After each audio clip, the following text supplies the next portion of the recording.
Motivating Machine presents success story of Sundar Pichai.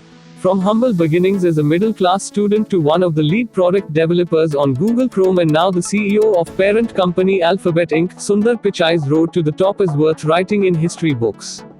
Born in Madurai, Tamil Nadu to a middle-class family, Pichai Sundararajan always strived to achieve the best.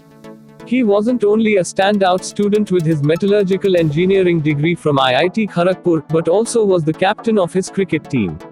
After graduating from IIT, he got a scholarship to Stanford University and left straight to the US. But it wasn't easy for his family to make this decision as the ticket itself to the USA cost his father more than his annual salary. After getting a degree from Stanford, Sundar received an MBA degree from Wharton School of Business and then started his career by working as a management consultant at McKinsey & Co. in America.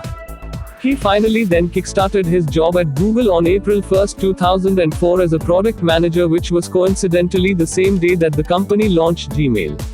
He continued by overseeing Gmail and Google Maps product development. But his most prominent achievement was when he convinced co-founders, Larry Page and Sergey Brin, to make Google build its own browser and made his debut with the debut of Chrome OS, the operating system that powers Google's inexpensive Chromebook in 2011, which is now the most used option around the world. Pichai took over the Android business from that group's founder, Andy Rubin, and managed the market-leading smartphone operating system globally, which resulted in a shipment of 1 billion devices by Google. His ability to grow every product resulted in him becoming the CEO of Google on OCT2 2015.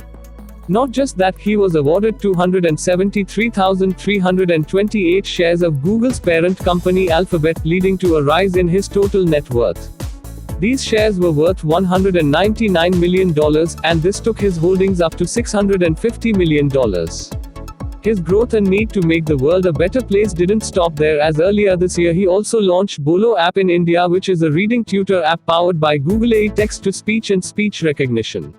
Moreover, Pichai's steady rise to becoming one of the world's most powerful men was a product of hard work and dedication, which is an inspiration to everyone. Motivating Machine salutes him and wishes him all the best for his future journey. To get more inspirational videos, do subscribe our YouTube channel and follow us on Instagram.